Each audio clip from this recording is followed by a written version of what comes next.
Hello folks and welcome to Wheels of Mercury. I'm here to talk about my 13 favorite bands of all time. From Z or Z if you live in the United States of America to A. I think you know why I did this by almost the end of the episode. Before I get into my 13 favorite bands of all time, I'm going to have to shout out some honorable mentions to Beartooth, Dark Throne, Immortal, Icy Stars, and Memphis May Fire. With that out of the way, let's get into this list. So, the first band I'm gonna talk about is VOLA. I've been a fan of VOLA since about their first album, Inmated, got released back in 2015, I think. And they have a very distinct sound that is sort of like a genty, like sort of Depeche Mode kind of style. They can create very catchy choruses and very memorable hooks while still keeping it very heavy. I saw them live back in October of 2022 at the Hard Rock Bar in Toronto, and it was one of the best shows I've seen, and I really enjoyed it. I love all three of their albums, and I've loved almost everything they put out. So next is Slipknot. Slipknot was a band that I grew up listening to when I was like 13, 14. When I was first getting into like nu metal and stuff like that. You know, I really liked the 1999 self-titled debut. I don't really like Iowa that much. I know that might be a hot take, but I think Iowa is a little too intense for me, which is weird because I like bands like Dragged Into Sunlight, which is way more intense, but there's something about Corey Taylor's vocal performance on Iowa that just kind of bugs me. It just kind of embodies like that sort of anger and pessimism, and it's too real of a way, you know.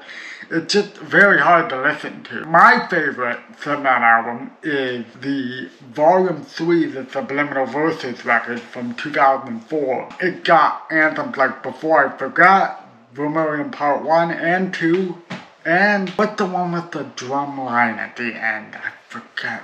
They played it when I saw them at Heavy T.O. 2012 at Downview Park. Anyways, that's a great song too.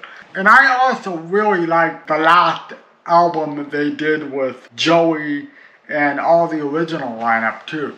The last album they did with them, All Hope Is Gone. I really think it's a very underrated record. But unfortunately, the last 5 or so years with all the members being fired, I really think they screwed up their legacy. It's really sad. It's really sad to know that it turned into like a clown show. Like literally turned into a clown show. And it's so sad to see Slipknot just bungling their legacy like that. Cause they could have been one of the like defining metal bands of a generation. They still are the defining metal bands of a generation, but it's just very childish to see Sean Crahan and Corey Taylor basically take the reins of the band in such a very egotistical way.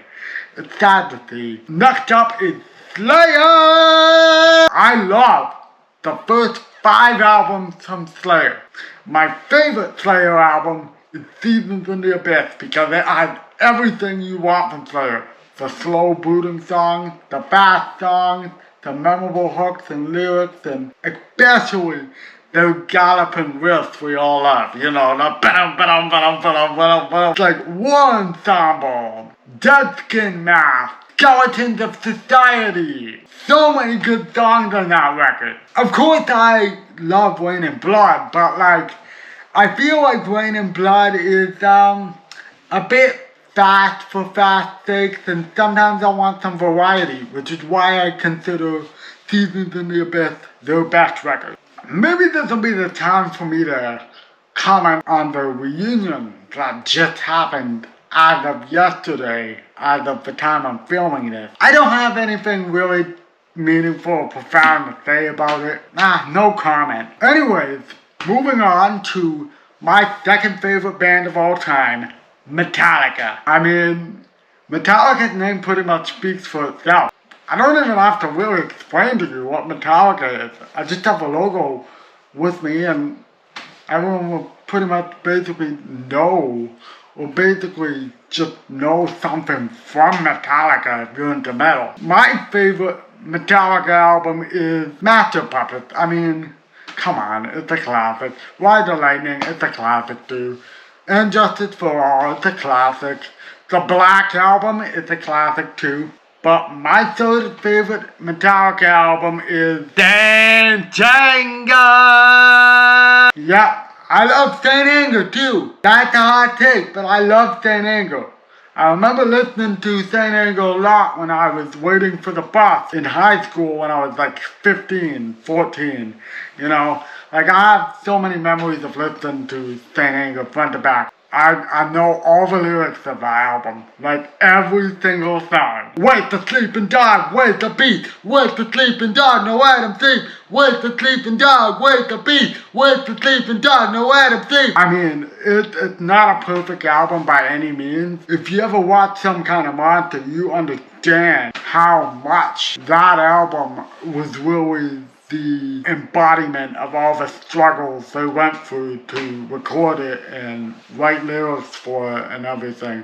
Because the band probably would have split up if the album didn't do well. Next is the newest band on the list. The band I most recently probably got into, despite it them being an 80s band that never got any attention until the 2000s thanks to the internet and a cult fan base in Europe, and that is Manilla Road. What an awesome group. I love Mark Shelton's unique vocal delivery. It takes some time to get used to, but once you sort of picture him as like a sort of like a heavy metal Gandalf singing those songs, it clicks.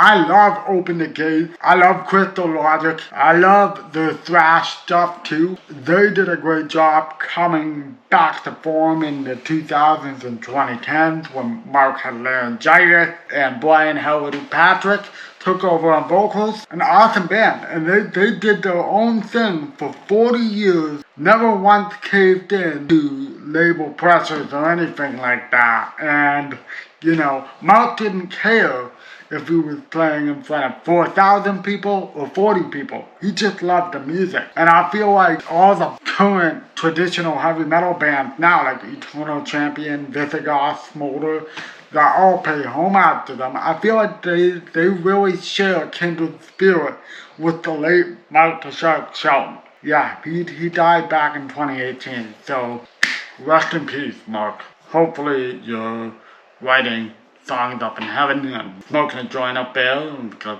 he's a bit of a stoner. Rest in peace, bye.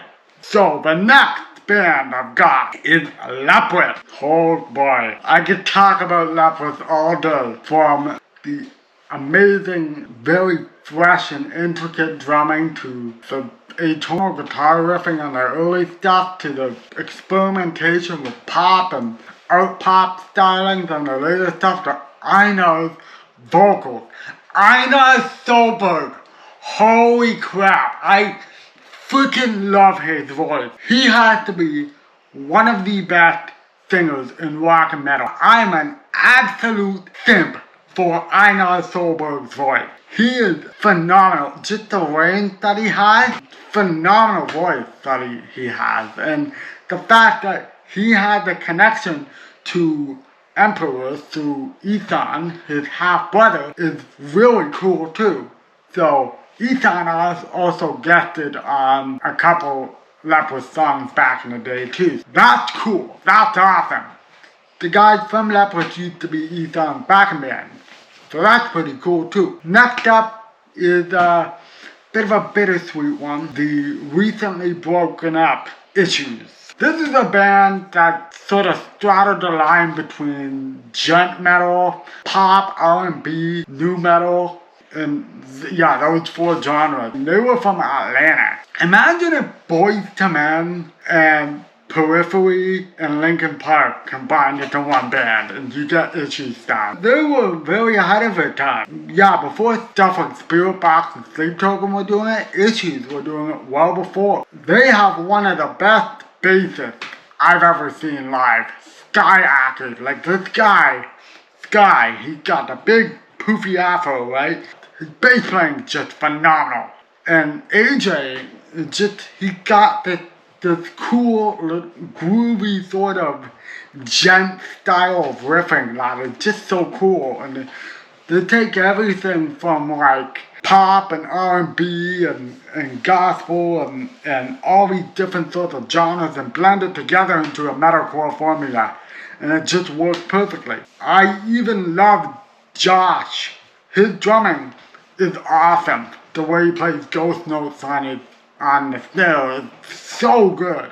Yeah, and I also love Sky's brother, Lo-File, aka Ty Ackert. His production and his DJ scratching on the first two records and the production on the third were just awesome. They sound great, especially Beautiful Oblivion. And I'm going to praise Tyler Carter's vocals, and that's it. Moving on. Next up is the band that started it all for me to get into heavier music. That was heavier than Dragon Force. Killswitch Engage. Now, I remember hearing Killswitch Engage back in the day on Guitar Hero 3 when My Curse was a bonus song that you could buy from the Guitar Hero store on Guitar Hero 3 on the Wii. And I remember loving the guitar tone and all that. The riff was just so awesome to my 13-year-old ears. And I ended up buying The End of Heartache at HMV when it used to be in Canada. HMV was a good store, man. I miss it.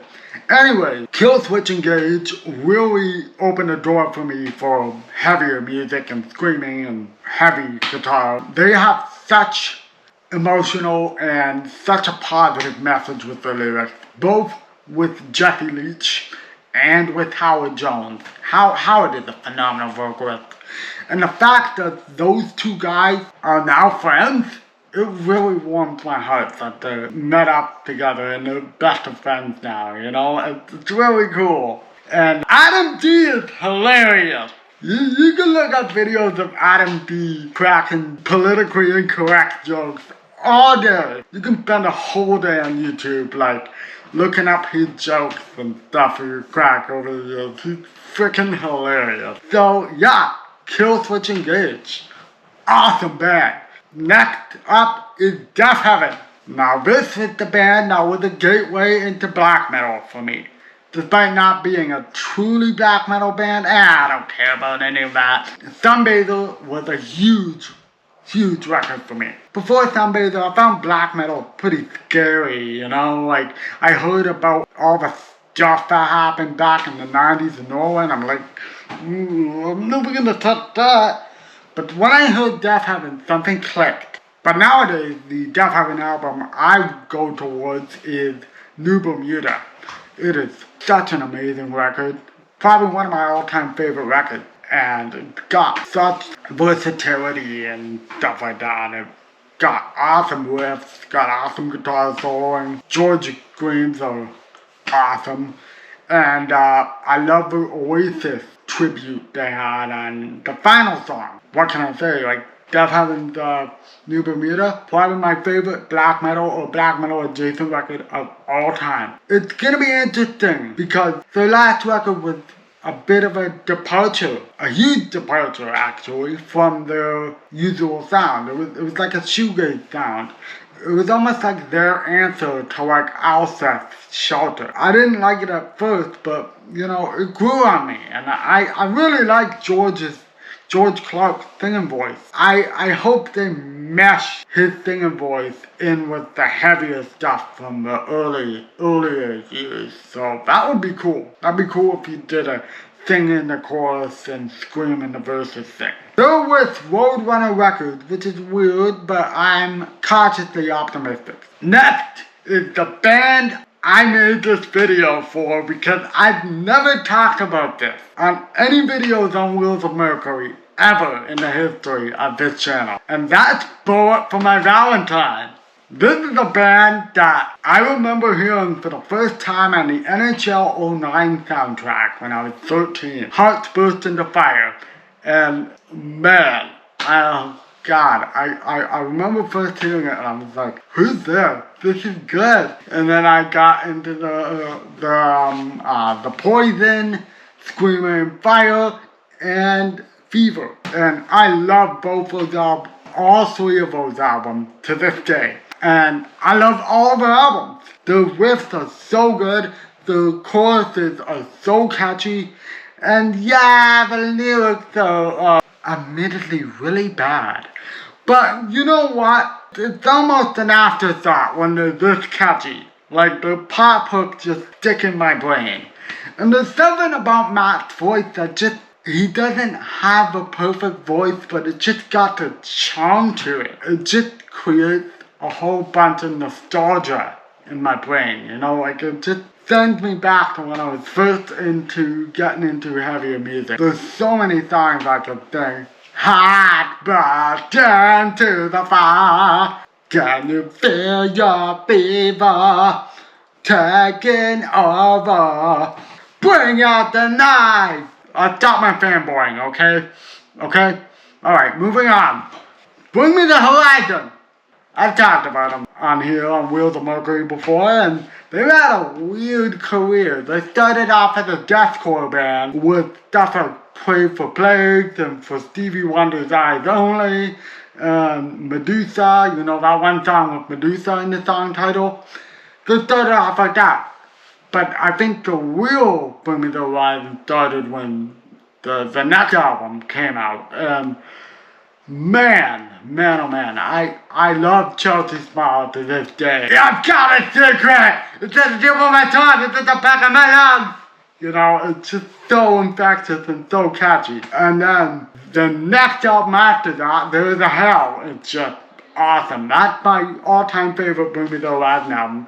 That's the other album I would listen to on the way to school, waiting inside for the bus to get me to high school, you know? Like, it was Saint Anger, and it was There Is a Hell, believe me, I've seen it, There Is a Heaven, they keep it a secret. And yeah, I love it to this day. Like, there's so many good moments. Like, the one I can think of right at the top of my head is Josh Franceschi from You Me at 6 singing, "We're young and in love, heart attacks waiting to happen." That is so good, man. And, you know, it's such a good record. And then we got Sempiternal. I remember when Sempiternal, like, when it came out, it was this big event. Like, I saw them at Warped Tour that summer at the Molson Canadian Amphitheater, and man, the crowd was jumping up and down. I've never seen anything like it. It was insane. And then the later albums, like That's the Spirit, with, you know, Throne and, you know, Two Friends Stab You in the Friend, and Ammo, which I love Ammo. I think it's really cool that they had all these genres in that album. And yeah, they've got songs like Medicine and Mother Tongue and the one with Danny Filth in the music video. I'm blanking on the name of it, but you know, the one that goes dang dang dang ba-dam ba-dam bang bang bang ba-dam ba-dam. I'm on the edge of the night. Nobody cares if I'm dead or alive. Oh, what a wonderful life. Yeah, wonderful life. That's it. Yeah, so Bring Me the Horizon has changed so much over the years. I'm pretty sad about Jordan Fish leaving. I met him when Bring Me the Horizon were touring with Fall Out Boy last summer. And he was a good guy, so I'm gonna miss him. But I'm also really curious to see what Jordan Fish is gonna do with Spirit Box. That's gonna be cool. Hopefully it makes an album with Spirit Box. Yeah, Bring Me the Horizon. I'm always a fan, you know, and I'm probably always gonna be. Alright, my all-time favorite band. Well, I talked about them enough on Wheels of Mercury, and if you've been a subscriber of the channel from day one, you'll probably know who this band is. And this is the reason why I have it from Z to A. Because Well, my number one favorite band begins with A. It's Asking Alexandria. Oh my God, here we go again. Wheels of Mercury talking about Asking Alexandria. Who would have guessed that, right? Well, I've been an Asking Alexandria fan since 2011 when Leprous and Relentless was released. Man, like, they've grown so much and they've changed so much over the years. I never thought that a band that wrote not the American average and like stuff like the final episode would write like stuff like, how many times do I have to make my lesson before I make my lesson? No. Or stuff like, I'm an animal, oh, I'm an animal, oh, run around from the bottom to the top, why? And speaking of that album, I actually gave it a 2 out of 5. Those songs have actually grown on me over 4 years now. And I actually kind of like it now, you know. Even Alexandria's new album had some stuff that I like Nothing Left and Feel and Let the Dead Take Me. They've gone through a hell of an evolution. The early days was like they all have swoop hair to the left or the right, and they're just like doing the crab core style, you know, doing the crab breakdown and the Running Man, you know. If you were a theme kid like I was, then you know exactly what I'm talking about. And then Danny wanted to do his rock stuff, and then they went through that phase, and then they left, and then Dennis Shuffle stuff came on all the way from Ukraine to do an album with them, The Black, which has really grown off of me. I think it's really been venting his frustrations about Danny at the time, and it's kind of crass and crude. I don't really like it as much anymore. I mean, the title track still bangs though, like that riff that goes,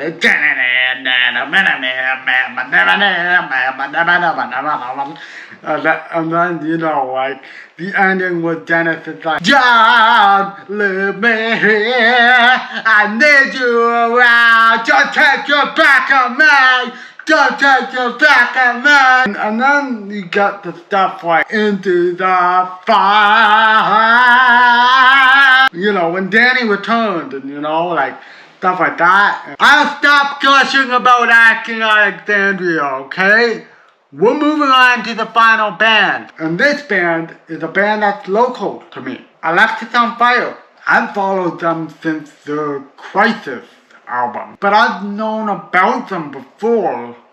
And fun fact, my dad's hairdresser is the aunt of Dallas Green, so we've known about this little band called Alexisonfire for a while. It's pretty cool to sort of, you know, have like a band as popular as Alexisonfire is here in Canada. And also in Australia, I heard, that is like from my hometown. It's pretty cool. There's so many good songs that they've done over the years, like the City is Haunted, or the Northern, and like even the early stuff like Pulmonary Archery, you know, the ones with the water wing pool toys and the polar bears Polaroids, those goofy song titles, when George Pettit was screaming his brains out and like Dallas was in the background, but you could still kind of hear him, you know, stuff like that, and stuff like Accidents from the early years. And then you get the new album, Otherness. It got some great songs like Sweet Dreams of Other Nights. I love it all, you know. It's really cool to have a band that is local to me, like be as big Canada-wide as they are. It is so cool, and I'm so proud of them. That's how I'm gonna end the video, on a positive note. I hope you guys enjoyed.